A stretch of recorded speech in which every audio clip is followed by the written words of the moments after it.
Hello and welcome to Fit With Us episode 6. Today we are back with myself, Gary McDonald, and we have a special guest, Shannon Higgins. Now, I'm not going to give you Shannon's life story, but Shannon has recently started working with biofitness, so exciting times ahead. If she ever leaves us, we're going to have to super edit her out of this podcast.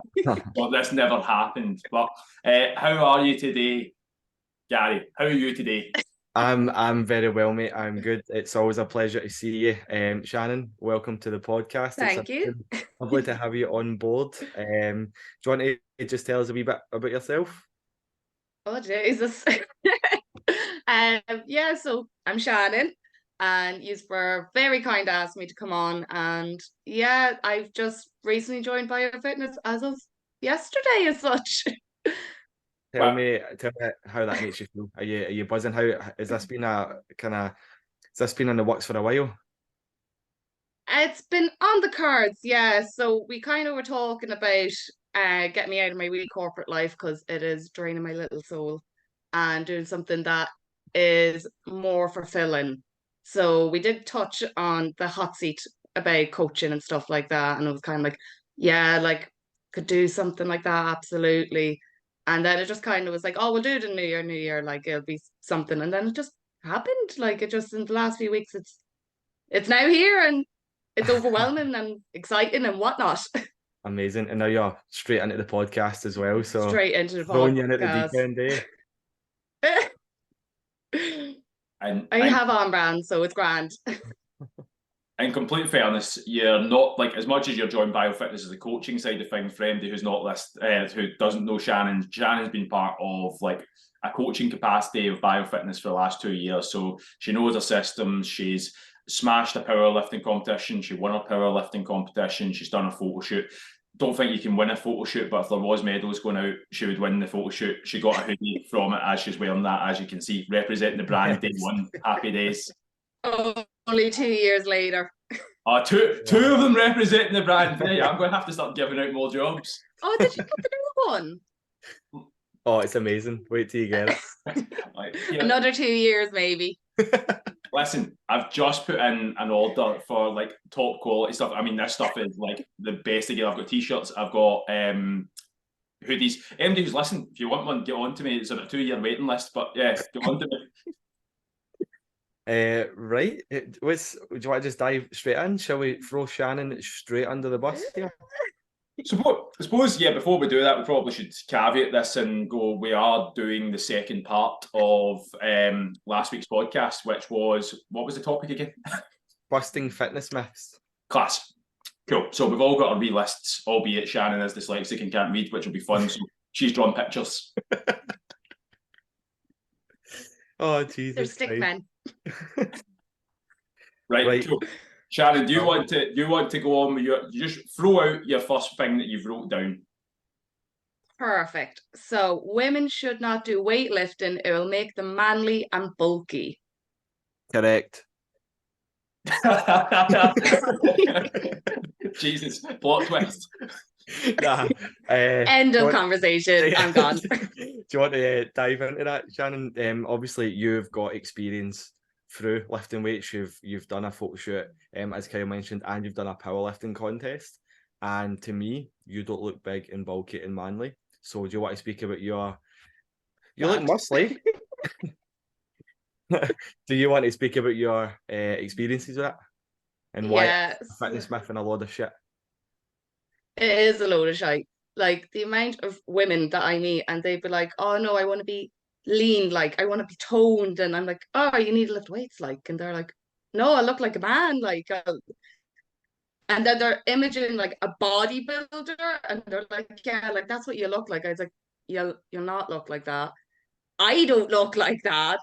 As much as I'd love to have absolute gains like there's no tomorrow, that takes years and a serious amount of commitment and probably a bit of steroids on top of it also.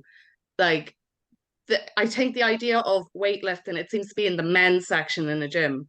And it's like, oh, I can't go in there. I have to stand at this wee section with my little 5 kg dumbbells and my cardio machines. And I'm like, no, like, because there's a local gym and it's well known that it's like split in two. And it's like, this is the women's section and everything's pink and pretty and light.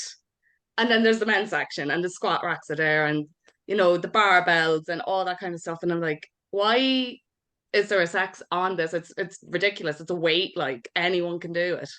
And like it's the best thing to do. Like cardio is not going to be the one to get you lean and muscular. Like it's the weights. Completely agree. Kyle, you want to jump in? Just gonna say, most men do want to get big and bulky, and they struggle trying to do it. So I don't know why people think that when you start lifting the weight, you're going to turn into Xena the Warrior Princess all of a sudden. Aye, 100%. Like you said, Shannon, like if you want to get big and bulky, if for women to look like that, some sort of extra vitamins are going to have to be involved there. So but it's that Oh, was I not allowed to say the S word? Oh, you absolutely can. It's Oh. that perception of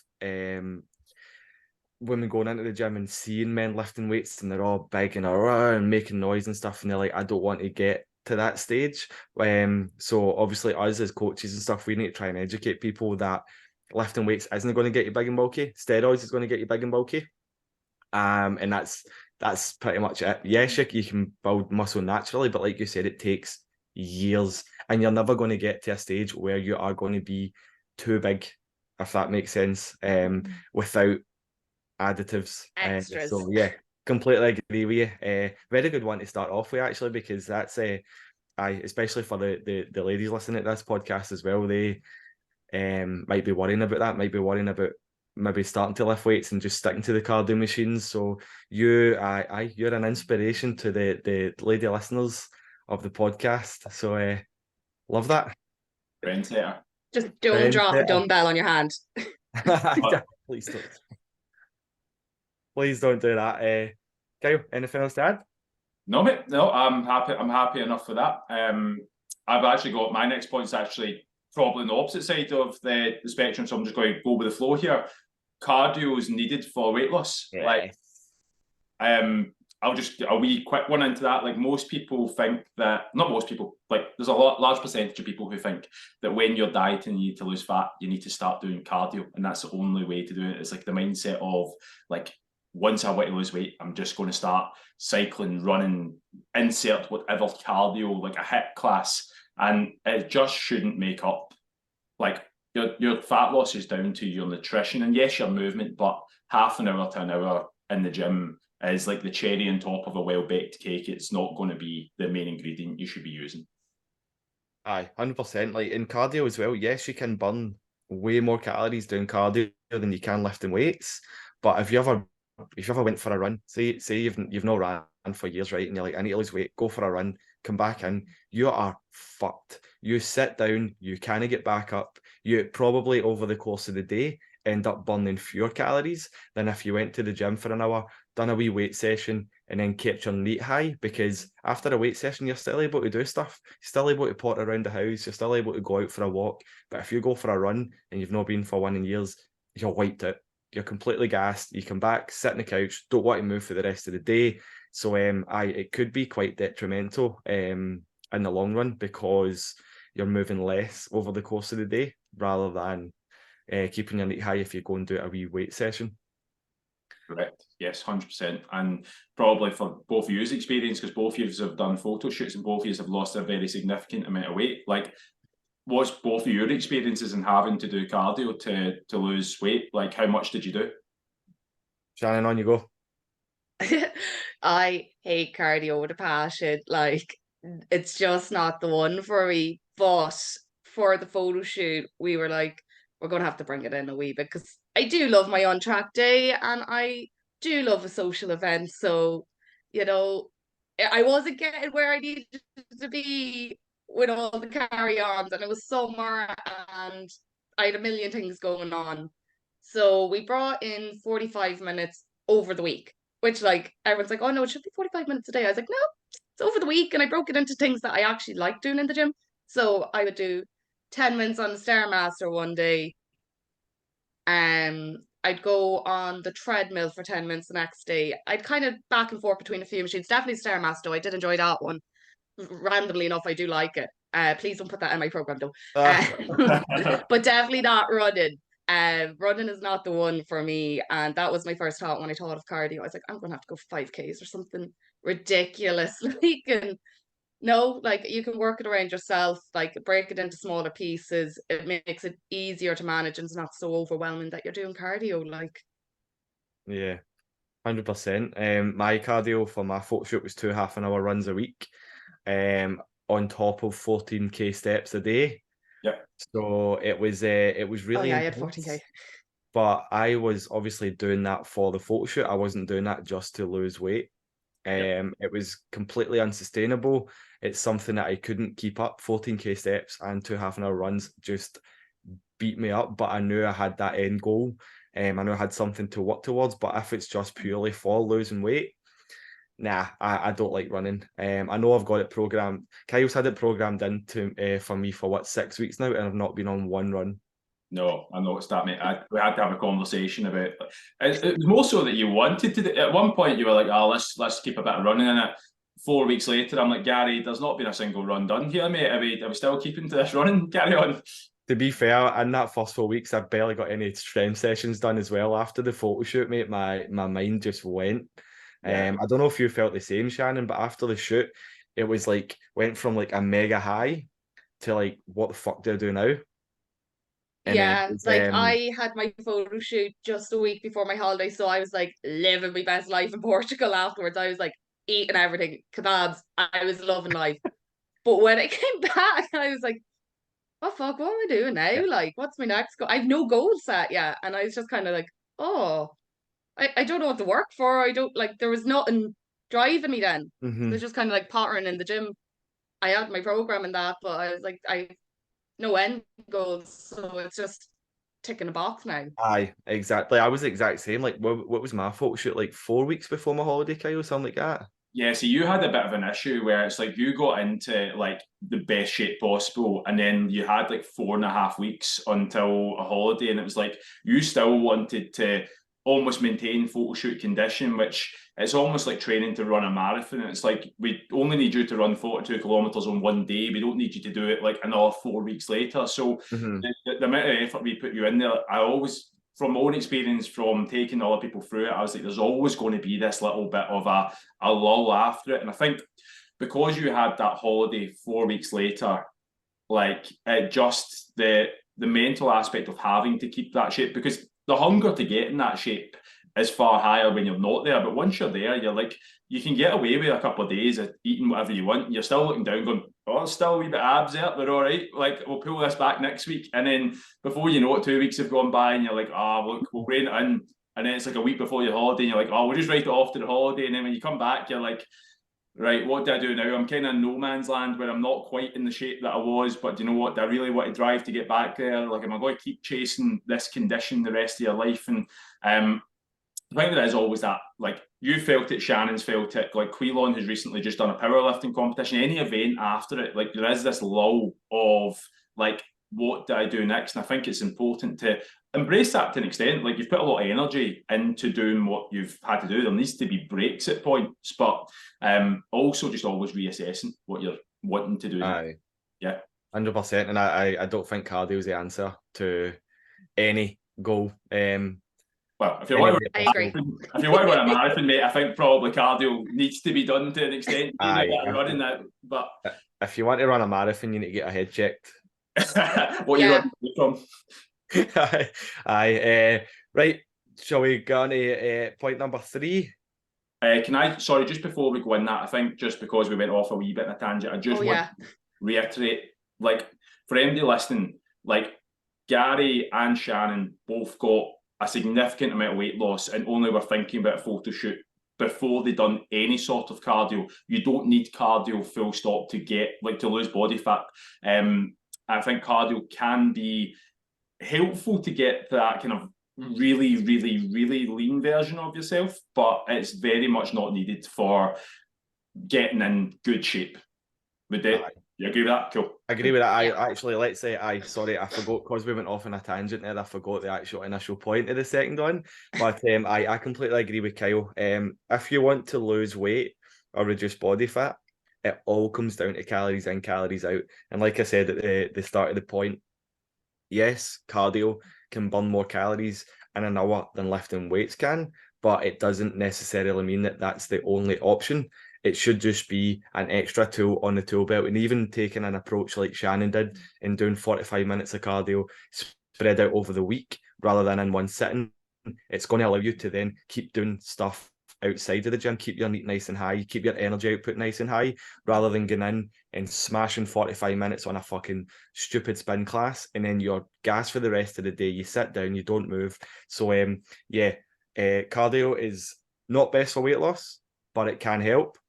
The best way to lose weight is to track and monitor your calories. And just to put, again, another wee sub note to this, the reason that Shannon done cardio, if that's not already very clear, is Shannon had an untracked day, in the sense that, like, she didn't have to log things on MyFitnessPal, so it gave a bit of a safety blanket to that.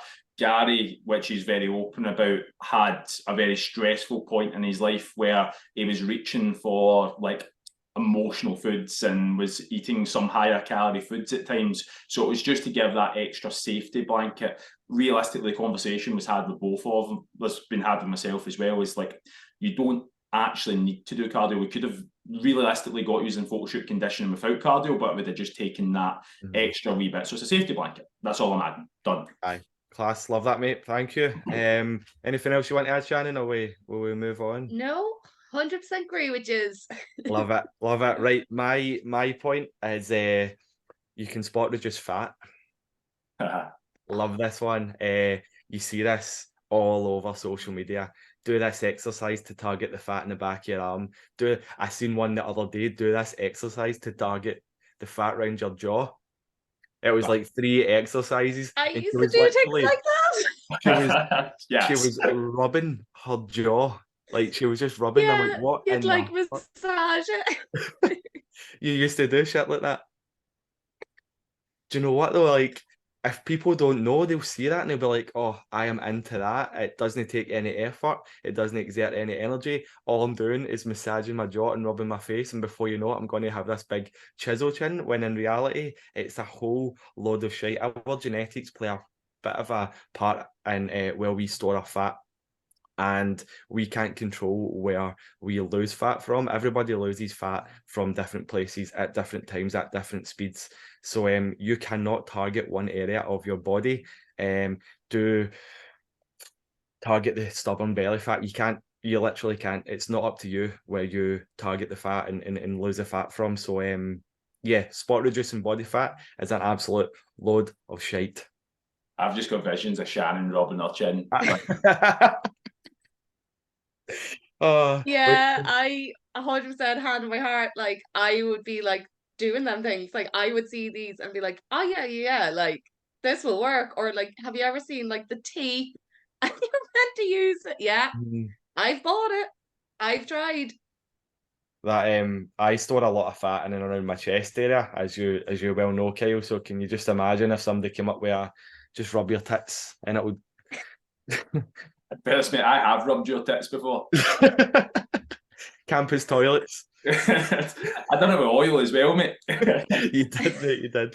Is there anything else you want to touch on with the spot reducing? Because it's wild on social media just now. I mean, I know it's been about for years and years, and you would see it on YouTube, but see Instagram just now, it is rife with people saying, don't do this exercise, do this one instead to target that fucking back fat and stuff. So yeah, because it sells. Like, people are going to click it.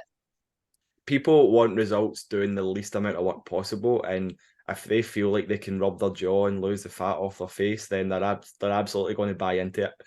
I might start a wee Instagram series of me just rubbing my jaw every day for 30 days, see what the results are before and after.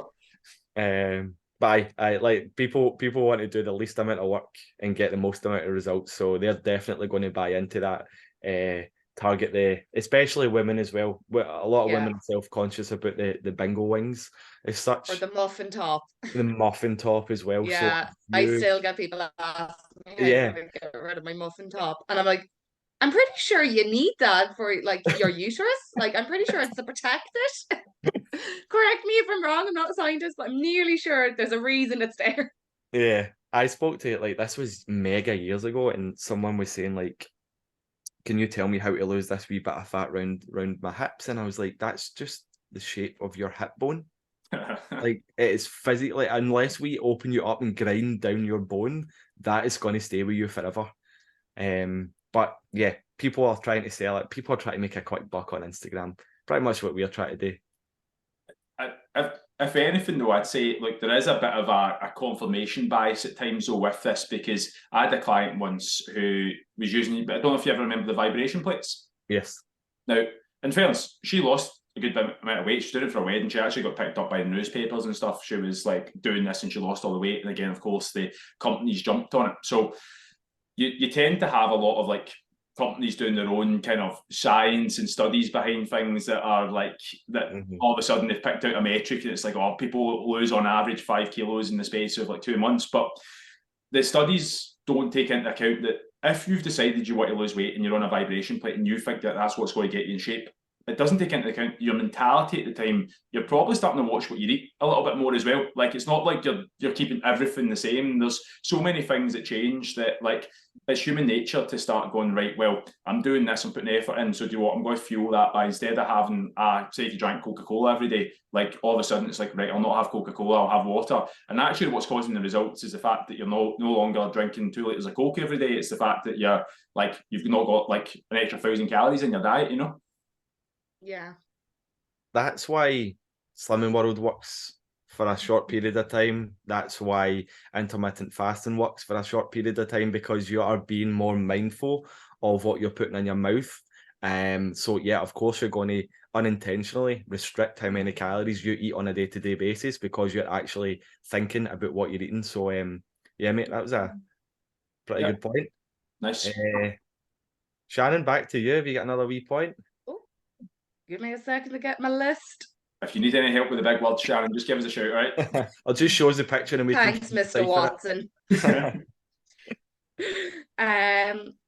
Deadlifting is bad for your back. Nice. Poor form deadlifting is bad for your back. Exactly. Yeah, I think I've touched on that before. It's like there's a difference between like driving a car and crashing a car. Like, if you do one effectively, it can be beneficial and it gets you to where you want to be. Whereas if you do it ineffectively, it's dangerous for you. So it's exactly the same with any sort of exercise, particularly deadlifting gets a bad rap. Typically from somebody who, like, bro science, just has done it like once or twice, still wears a belt when the bicep curl, and all of a sudden it's like deadlifts and it's bad for your back. There's a skill aspect to the movement. It should be respected. It shouldn't be, and again, Instagram popularizes this, where it's like they'll throw images and pictures. And again, I've touched on this, I think, in our first podcast. It's like, I'd be as guilty as MD in the past of having to put videos of me lifting like massive amounts of weights that have taken me years to get to, and people look at that going, that's what they need to do.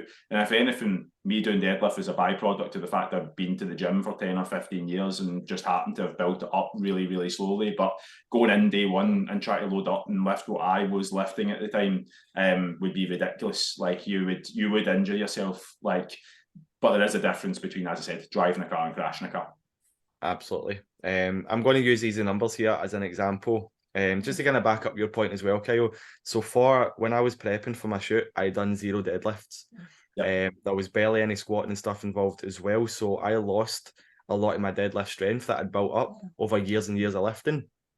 But because I had that knowledge base built up over the years and stuff as well, when I got back to deadlifting a few weeks ago, I was only deadlifting 60, 70 kilo, because I knew that if I went in and I put 100, 110, 120 kilo on the bar, I would do myself damage. I wouldn't be able to hold form. I probably wouldn't be able to pick the fucking thing up off the floor. But it's taken me 4 weeks, and I'm only deadlifting up to about 95 kilos just now, because it does take time. And like I say, I'm doing it safely, I'm doing it properly. I don't care if anybody judges me on Instagram for not being strong and stuff, because I'm not doing it to please other people. But you will get people definitely, especially on Instagram, like going in hundreds of weight on the bar, lifting it, and they look like a fucking prawn. Or that cat meme. Have you seen that cat meme? The black cat weights back, all that stuff. The shit and cat meme. Yeah. With just no concept of health and safety whatsoever.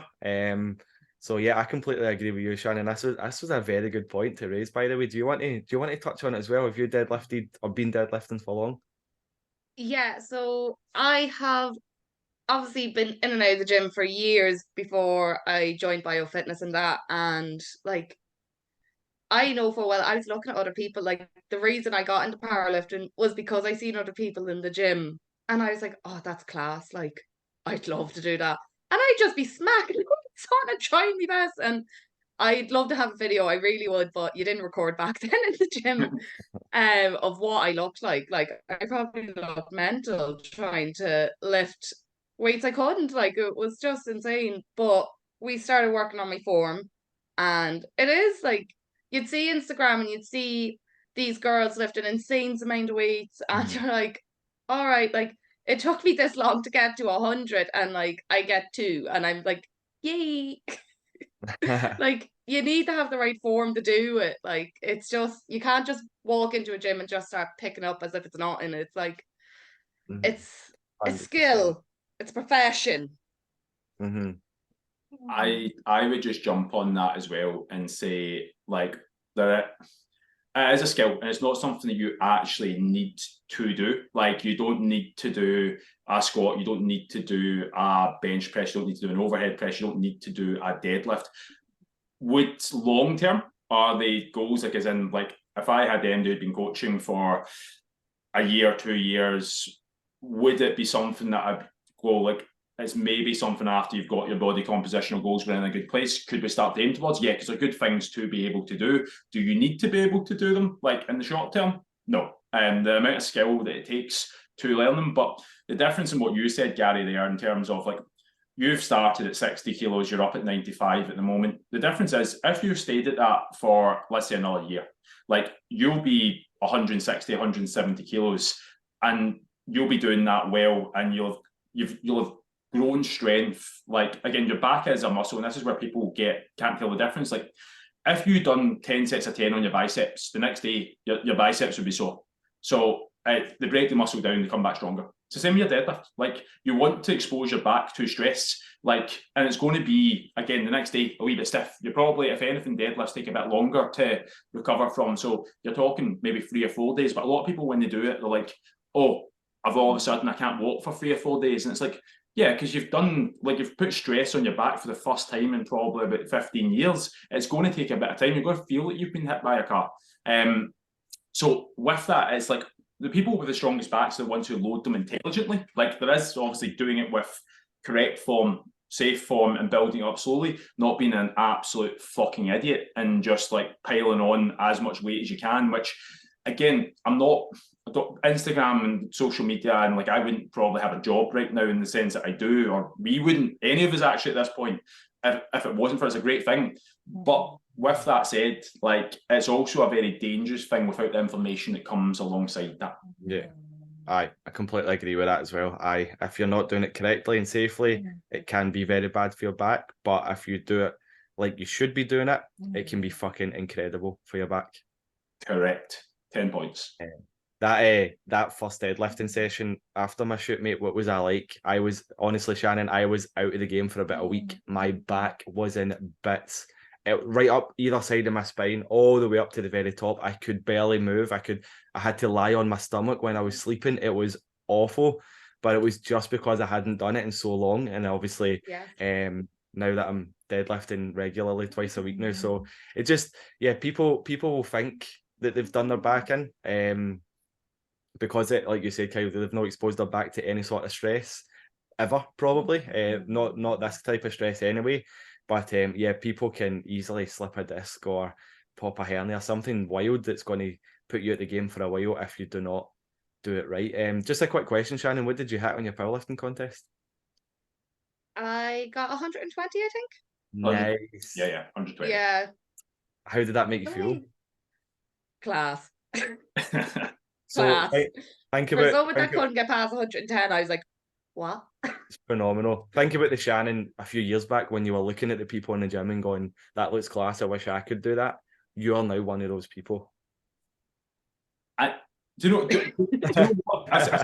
I say that to her as well. It's like, see the amount of people who messaged me after like Shannon done the powerlifting competition. Not even that, I was getting check-ins from people, and it's like the amount of people that Shannon's inspired without knowing she's even inspired them. It's like I've literally had people go, "Oh, Shannon's goals are like that. This is what I want to do," and the amount of people who've inadvertently wanted to aim their goals towards that because of that. Now, when you're in that driving position, same as you as well, Gary. Like again, when you've done your photo shoot, like people look up to that and go, wow, you are what I want to be. But see, when you're in that position, you never feel like that. You always feel, oh, I'm not. You're always comparing yourself to something else. There's always this, like, you look at yourself going, well, sure, I'm not Arnold Schwarzenegger yet. And like Shannon will be looking at herself going, well, sure, I'm not that girl on Instagram that I've seen that's lifting 130 kilos. There's always a bigger goal to chase. But I think taking that wee moment of realisation for both of you right now, I'm getting emotional here, I've got to start crying. But taking a wee bit of time to go, like, you have smashed it. Well done. Thank you very much, mate. We fucking paid you to get us here, so we should hope so. Yeah. Yeah. I've just got I am not looking forward to going back deadlifting after my hand. The pain is going to be off. It's going to be rough. It's going to be rough. Anything else to talk about with the deadlifting? Squats as well, actually. That's another one. It's kind of a two-parter. Squats are bad for your knees. Again, if they're not done right. Absolutely. They can also be really bad for your back as well if not done correctly. Do you remember back in college, Kyle, Gavin used to teach us no knees over toes? Yeah, I've been told that one before. Crazy, man. And it forces your body into a position that it doesn't want to be in, and that it's not safe, and your lower back can take a lot of the stress. You end up kind of folding in on yourself as well. But the fact that they're teaching that in colleges, when I was studying for my PT course, actually, they taught us how to deadlift from a flat bar from the ground. Oh man, yeah, that's quite something, isn't it? Well, do you know what? Like, they've actually, from what I'm aware of, stopped teaching like deadlifting and I think squatting in PT courses, because of I think the biggest lawsuits come from, because again, it's all lawsuits these days, come from like squatting, deadlifting. Again, going back to the point, like, you don't actually need to do them. They should be respected. And do you know what?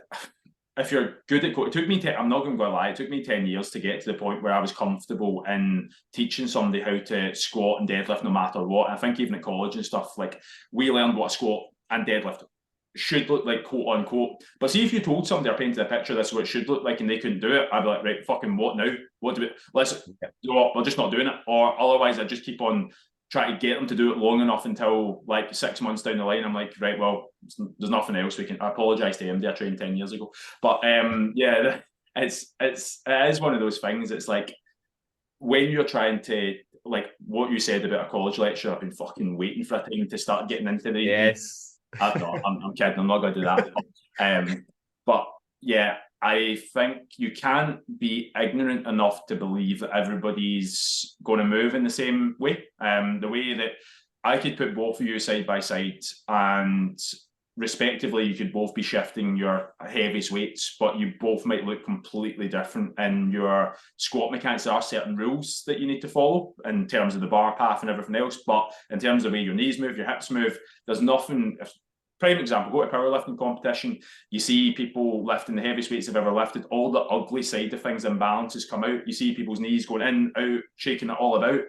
But it's not for me to say that a guy who's squatting 190 kilos is doing it incorrectly, because he's probably got stronger quads, back, hips than 98% of the population, albeit the movement from the outside might not look as aesthetically pleasing, if that makes sense. Yeah. 100%. That was a cracker, Shannon. And with regards to the squat being bad to your knees, see if you've got bad, dodgy knees, don't squat. Simple as that.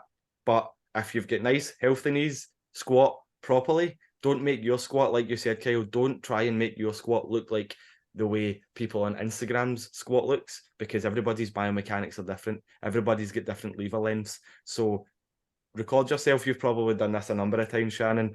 Record yourself squatting, look at it, fix what you need to fix. send it to your trainer, get advice, fix what you need to fix, and do that until you can squat comfortably. And then I've been pushing this message out recently as well. Get good at the movement, and then you can start worrying about the weight. Yeah. Anything else, Shannon? You good? No, I'm good. Love it. That I was have bad class. That knees, was so I'm class. out of squatting now. That was class. Kyle, what have you got next? Again, leads on from Shannon's last point, and we didn't actually corroborate this. So the next one is you need to train insane, or you will remain the same. That used to be a quote that was on the gym I worked in. I fucking hated it because I just feel that's the problem with a lot of people getting into. Shannon knows the gym, but yeah, that's a problem. A lot of people getting into it. They're put off by the fact that you need to go in, and it's the do or die mentality that you're going to war. And I'm like, mate, you're doing fucking bicep curls. You're not going to war. Like, let's rein the neck in a wee bit. I completely agree with you, man. That was my next point as well. So that's a double barrel right there. Kind of no pain, no gain as such. So yeah. I completely agree with you. It is a whole lot of nonsense. You shouldn't. We've touched on this in the podcast before, but you shouldn't be judging your workouts based on how sore you are during your workout and how sore you are the next day or two afterwards, because it can get very, very dangerous very, very quickly. Yeah, I think if you were to take that context into running, if you were to try and get better at running, not every single time you do a 5K or 10K is going to be a personal best. You need to just build up volume over time. It's the same with training. For the majority of people, for the first 2 years of training, you just actually need to get in there and get it done. It's frequency, how frequently you go, the volume, the amount of stuff that you're going. And yes, intensity is relative, but realistically, it doesn't need to be a 10 out of 10 intensity. It just needs to be if you start at, as you said, guys, 60 kilos, if 60 kilos is a 7 out of 10 effort, the next week just go up to 62 and a half, the next week go up to 65. Everything, resistance training should be a resistance, so it naturally is going to be difficult, but just doesn't need to be a 10 out of 10 difficult. That's all I'd say. Aye, class. Shannon, you get anything to chip in with? You'd always find when people are starting their journey, they're like, right, going to get up in the morning, 6 o'clock, 5K run straight away, going to eat, nothing shit, and then I'm going to go to the gym. I'm like, it's just not realistic. It's not you can do it maybe for a week or two, and then you'll burn out. If you're going intense the whole time, your body's just going to eventually flop, and you're going to be like, oh, fuck this, this effort now. Again, like Kyle said, a 7 out of 10 effort, you're still going to get the progression there. This week, I've had a really good session. Then yesterday, I had a shite enough one. So I was just like, it is what it is. Is it going to stop me from going to the gym? No, I'll go to this after this, and we'll give it our best shot, and it is what it is. Love that. Love that. I aim for consistency rather than going fucking apeshit every single time you're in the gym. If you can, Kyle, the point that you made in a podcast previous as well, you would rather see people having 52 6 out of 10 weeks than a handful of 10 out of 10 weeks. And that goes for training as well as nutrition. If you can consistently show up and have 6 out of 10 training sessions or 7 out of 10 training sessions, instead of having one 10 out of 10 training session and then wiping yourself out, and you can only do that every couple of weeks, you'll not see the progress that you're wanting to see. Yeah. Just to give you a relative example of this as well, I've actually got a guy at the moment who started, I think, 5 weeks ago, and he's lost, I think it's 12 kilos in the space of 4 weeks. He's averaging 2 kilos a week every week. It's just the percentage loss that he's getting is 2.5%. Now, class, but at the same time, the levels of effort he's putting in for this, it's a mentality though that I'm I'm already trying to preempt the fact that there will be a week where you're not going to get 2.5 kilos, and there is a week where you're going to feel that you're putting in everything and you're not getting the same response back to that. And I think it breeds the mentality sometimes if you're putting in 100% all the time, you're putting 110% in, that you're expecting 110% back, and it just doesn't work like that. You just need to be consistent. What great is just consistently good. Aye, amazing. Just touching on the train insane or remain the same stuff as well, and kind of just moving on to the no pain no gain shit as well. if you constantly base your workouts on how you feel, how sore your muscles feel and stuff after, you can get into that mindset of, I'm not sore today, so I must not have been training intense enough, or I must not have been lifting heavy enough. And this can refer back to the deadlifts and squats and stuff that we're talking about as well. So let's say you do have a good deadlifting session, but you don't really feel as sore as you had previously. You can be like, well, I'm obviously not lifting heavy enough. You go in the next day, 10 kilo plates on each side, bang, you fucked yourself because you have went by how you feel and not by tracking your numbers and progressively overloading over time. So yes, it can be very dangerous to constantly go 100% all of the time and judge things on how sore you are and how sore you feel during and after the workouts. Yeah, I just add to that. I think there's been certain times where I've went in and felt beaten up to fuck, and I've tried to lift. And actually, if anything, sometimes warming up, you actually, by the time you get to the point where you're meant to get to, you're actually going, do you know what? I actually feel pretty all right again. And you can drive things based on the data beforehand. But on the opposite end of that, I've also had times where I felt great and I've went in and everything has just felt like dog shit. And I think having data from previously to kind of aim towards, but also working within 5 to 10 kilos of that as well. Like, just make sure that you have the data long term and try to be good on the day, really, rather than great would be my 100%. But since recording starting to record my workouts, it was an absolute game changer. Yeah. Obviously, doing it, you can do it on your phone, you can do it in an app, you can write it down, whatever works best for you. But if you can write down your weights, your sets and reps, it's just an absolute game changer, and you can refer back to them and then look to progress from there, rather than, like I say, how you're feeling. And don't just guess what you've done last week as well. Write it down, have it on paper, have it on your phone, and you can actually start to progressively overload safely. Class. Cool. Anything else? Anyway, Shannon, you got anything? Shannon, you got anything?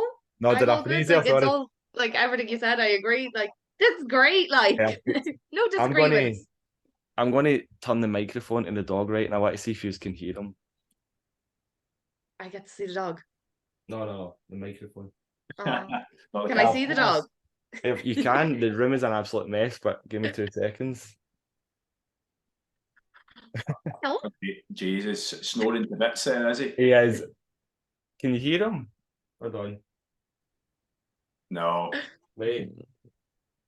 Nothing? No. Damn it. No. I heard it like a... When you're in the room, it genuinely sounds like a train is melting through the room. To be fair, I mean, that's a good mic considering, like, we can hear you absolutely perfectly and can't hear the dog or any background noise at all. Class. It's a wee 20 quid for Amazon Belter. What's the mate? You should get a wee code for that. Just start punting that. Right, shall we move on? Yes, mate. Point number 5. Yes. I have got doing specific exercises to get abs. Yes. That's again touches on one of the other points that we were talking about, like kind of spot reducing fat. But getting abs doesn't come from doing 100,000 sit-ups a day. Getting abs comes from being mindful with your nutrition, dieting down to a lean enough stage that you're able to see your abs. Yes, of course, the exercises are going to help. Abs are a muscle. You need to treat them like you would treat your biceps, like you would treat your quads. You have to train them. You have to make them bigger. But to get them, you have to be mindful of so many other things instead of just watching 6-pack shortcuts on YouTube and doing fucking sit-ups whilst holding a towel above your head, or doing cable crunches or doing Russian twists. There is so much more to it than just doing 5 to 10 minutes of abs every single day. I'd agree. Yes. I mean, we've all been to the stage where we've got some abs showing through. How fucking difficult was that to get into that stage? I didn't even notice my abs up until the photo shoot. Yeah. I can't be telling me, like, I can see your abs coming through, blah, blah. I'm like, do you? Because I don't. It's only for when I did the shoot and I was like mahogany. I was like, Jesus, look at that. But they're like, it's way more to do with the kit. It's made in the kitchen. If you want abs, it's in the kitchen. It's not your 10-minute Chloe Ling, whatever the hell she was, Aye. video. And I'm guilty of doing them you as and me well. both. I was mad. COVID. Insanity DVDs trying to get abs and stuff. But yeah, like how. Yeah, it was the same as you, Shannon. I was like, I'm not seeing shit. Kyle was like, no, you're looking lean. You're looking lean. I'm like, I don't feel lean. I look in the mirror. I don't think I look lean. But yeah, the day of the shoot, bang, they were popping. But how hard was it for you to get to that stage before the shoot, before your abs did start popping? Like it was months. Like I was doing my cut firm just after my powerlifting. That was my next big thing. I was like, I need something big to do after the powerlifting because I was just like down then. I was like, I don't know what to do. So we went with this photo shoot, but that was March. So say start of April, right up to July, like I was slowly cutting, and then by end of June, start of July, I was like getting the cardio and a bit more of the not. I don't want to say extreme side because it sounds like it was horrendous. It wasn't like, but it took that long for me right up until I got the photos then to see the abs. I didn't see them till then. Yeah. So it's hard work. Kyle, you've been kind of in and out of phases. You've had abs for a while, you've lost it, you've got them back, you've lost it. How difficult would you say it is? Personal experiences to get those abs back, so you really need to put the work in. Yeah, mate. And to be fair, I don't want to like. I'd probably be a bit unfair in the sense that like I do have like 12 years of like training experience behind me. Like I've probably trained consistently for 12 years for like 3 times a week, every week for that, and barely missed a session just because I enjoy doing that. And one of the, again, always used to fulfill to the, I used to remember reading, used to read Men's Health, Men's Fitness, Muscle and Fitness, Flex magazine. And at the time, this was before counting calories, getting like lean and all that. It used to be like you had to do abs every single day. It was a muscle you had to train. So genuinely, I've got like fucking years of training abs every day. I would say on one hand, to get to see your abs for most people, you need to be sub 10% body fat for men and sub kind of 16% for women. That rule kind of stays the same. When you so there's a combination of both. The more body fat that you lose, you need to lose body fat to see your abs. Everybody has abs to an extent. Like any muscle, it's a muscle that can train, but unlike any muscle, it's not a muscle that is going to gain massive amounts of like. It's not like a chest or a bicep or a glutes where you can actually add inches to it. Like it's the differences are small. So the differences between, without sounding like a dick at this, like with 12 years of training experiences, I could probably see my abs at 12% body fat rather than 10% body fat. So there is a combination of both. You do need to do, like, the abs are made in the kitchen thing.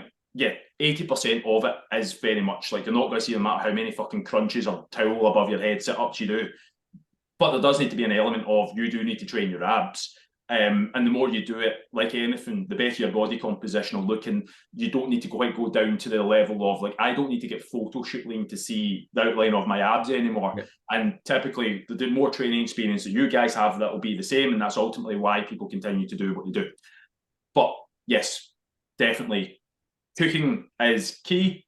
Ab work is still important, but you're not going to end up with abs in 6 weeks, like it does say on the front cover of Men's Health that I've probably paid fucking yeah there you are. It probably says somewhere lose Still your buying it.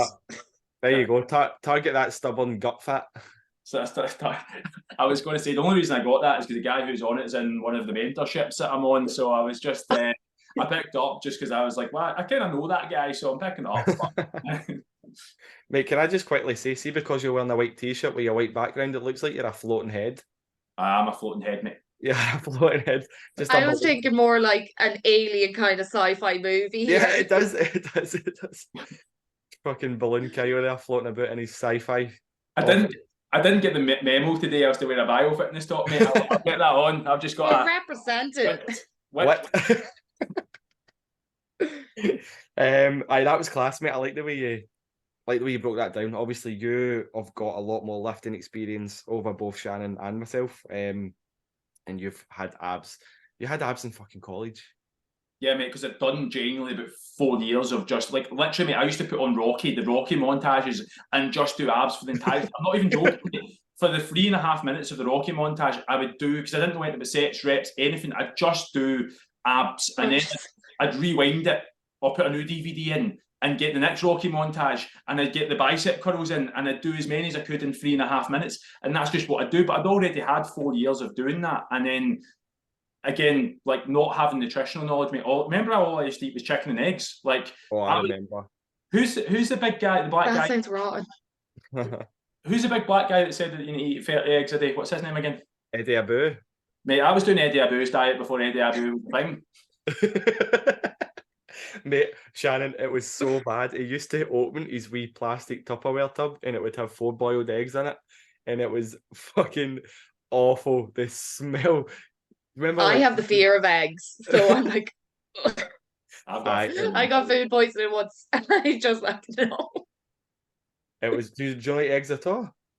No, the smell just makes me heal. I'm like, no. We went away, we got a breakfast, and I knew myself by looking at the scrambled egg. I said, they're not fully cooked, but I'm hungover the bit, so I'm eating this salmonella galore. Like, that rotten. is I can't rough. look at an egg ever since. That is rough. I actually got salmonella from an egg as well. Yeah. Back, like, even thoughts of it, I'm like, I feel sick. Yeah, it's a rough experience. Do you remember that, Kyle? I do, mate. Yeah, you were in a bad way. It was an uncooked omelette. So what they'd done, we were in Tunisia, and what they'd done is they cooked one side of it and then flipped it over and just served as it. So the middle of it wasn't cooked. Wow. And but I love eggs. Now it took me a couple of years to get back into eating them, but yeah, I love eggs. But you would be Eddie Abu's worst nightmare.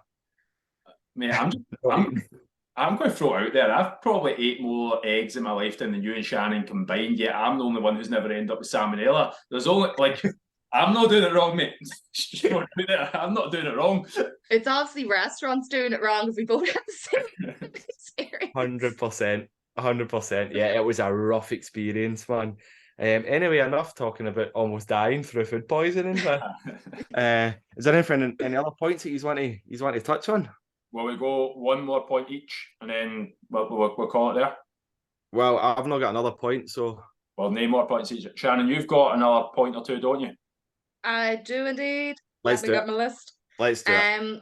Counting calories is too restrictive, and you'll end up with an eating disorder. Oh, I love this one. Absolutely. I get all the time. Right, hit me with it. What's people been saying to you, and tell everybody why it's a lot of shit. Oh, so when I started, I was like, right, go and do this gym thing, and this is going to be great. And I'm going to, Kyle was like, we're going to count calories. And I was like, excuse me, no, like that's not healthy. Like you can't obsess with food. And eventually, after a few weeks, I did get the hang of it, and it's a load of bullshit. It is. But when I was telling friends, work colleagues, family, oh, like I'm tracking what I'm eating, and like, oh, I can't go out and have a steak dinner, which is this weekend, because like I'm on this cut and I'm counting my calories. They're like, well, that's obsessive. Like that's not good for your mental health. That is, you're going to have an eating disorder. Like you're going to get anorexic. Like if you're not eating, and I'm like, I am eating. I'm eating within my calories. And they're like, no, that's way too obsessive. Like you're going to go the opposite end. And still to this day, like I still get it the odd time from work colleagues. They're like, are you still doing that thing? And I'm like, well, yeah, but like I'm haven't dieted in ages. Like I'm actually just maintaining my calories now. Like they just don't get it. They don't. And they think if you're counting a calorie, it means you're so obsessed with the way you look and what you're eating and your overall appearance. And it's not, it's just fueling my body for the right things. And I'm just not eating shite anymore. I don't want to sit and eat the biscuits with you in the canteen. I don't want to go on a bender with my friends for the weekend anymore, because I know I have different values now. And counting calories has actually helped me do that. And it's a load of shite. Class. People that make these comments are the same people that will go to Slimming World and count their sins. Yes. Tell me the difference. Can't eat your banana when it's mashed. Oh, fuck. You're mashing it in your mouth. When you bite a banana, you mash it in your mouth. So what's the difference between it being whole and being mashed? You can eat all the pasta in the world. Yeah, rice. Fucking. But they'll count their sins and they say you counting calories is too obsessive. Yeah. I would argue that the most restrictive diets are the ones that stop you actually eating certain food groups. Yeah. Absolutely, completely agree with that. And us as coaches, we ask you guys to track calories because it helps you build up a knowledge base of the foods that you're eating. We don't expect you to track every single day for the rest of your life. It's not sustainable. It's not a way to live. Always being like, oh, I need to fit within my calories. No, you don't. But we just want you to be mindful of what you're eating, build up a knowledge base, and then eventually start to intuitively eat. And not have to worry about what other fucking people are saying, because everybody's going to have an opinion. Everybody's going to judge you. It's about you. This is your journey. Sorry, Kyle. On you go. Wasn't saying it, mate. I was just letting you know. Oh, were you just agreeing with me? I seen your mouth twitching and I thought you were wanting to dive in. No, mate, I had the caffeine, mate. I just kicked in, that's all. But no, I wasn't. I was just enjoying what you're saying, mate. Well, I'm finished now, so if you want to dive in, you can. I think it's something to say. No, mate, the only thing I'd add to that is, like, yeah, people always want, like, if you don't actually understand how calories work, you don't understand how food works, then you're always going to demonize certain foods. And if you're demonizing certain foods, you're always going to be controlled by certain foods. And if you're controlled by certain foods, you're always going to feel bad when you eat them. So just to reiterate what Shannon said, she was like, look, you know the value of what a night out is, you know the value of biscuits and having them frivolously throughout the week are. But that's not to say there hasn't been times and will be times where you factor that in, or there will be times where, as much as you count calories more often than not, there are times where it's like, look, it's worth it for me and my mates to go out and have an absolute mad one and have a kebab in the middle of the night or whatever. Like, Irish people love Chineses, so whatever you want, right? So you'll have that. Yeah, the spice bag, which isn't never been seen in China, but never mind. But you'll make that decision at some point because it'll be worth it to you. But the people who do this on a weekly basis, where it's like, oh, I need my Chinese at the weekends and I need my 99 pints and I need my biscuits every day during the week. And you know what? I don't understand how I'm not losing weight because I counted my sins and I ate salad every day of the week. I'm like, yeah, mate, because we are the ones who have been restrictive, is it? Aye. I know, mate, I know. And like you said as well, a bit like the biscuits during the week and stuff as well. If you are not tracking your food and you thought you were dieting, but you are mindlessly snacking all throughout the day, that can take you out of a calorie deficit and actually into a surplus sometimes. And you could be, but if you start to track your calories and see how many calories is in a digestive biscuit or a penguin biscuit, again, that builds up that wee knowledge base and it helps you realise, fuck, maybe I should have a few less snacks. And having a few less snacks during the week is not obsessive. It's not an eating disorder. It's being more mindful. Shannon, quick question with regards to you tracking your calories. Kyle said you had a day of non-tracking. Yeah. Did you tracking your calories for that other 6 days allow you to build up that knowledge base and intuitively eat for the day so you were still staying within a reasonable kind of amount of calories, but not like overdoing it? Absolutely. Like I get an on-track day and like everyone's like, oh, you must go to McDonald's for your breakfast, and then I go to KFC. I'm like, not really. I still had my Weetabix this morning with my protein. Like, I'd rather do something nice, like say me and Adam go for a meal, or like we might get a wee cheeky takeaway, but it wouldn't be the fucking mega deal from Domino's anymore. Like, it might just be the pizza. It just made me more mindful of what I was eating, because like I was a sinner for eating takeaways because I just hate cooking so much. I hate it with passion. 20 minutes recipes are my thing. So the fact that I could get it delivered in 20 minutes was even ideal.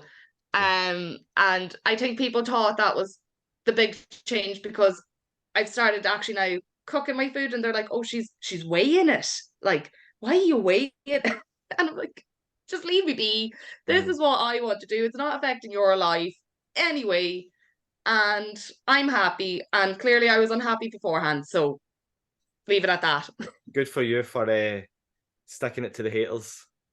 Yeah. Oh, I'm very passionate about this because I get it so much. Like, to this day, like I still get like, you're too skinny now. I'm like, I haven't lost a bit of weight in months at this point. Like, I just look normal and you don't like it. Yeah.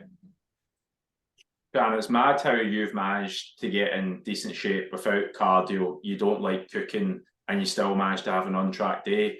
There might just be something in that calorie count and stuff. Who'd have thought? Exactly, mate. I fucking love that.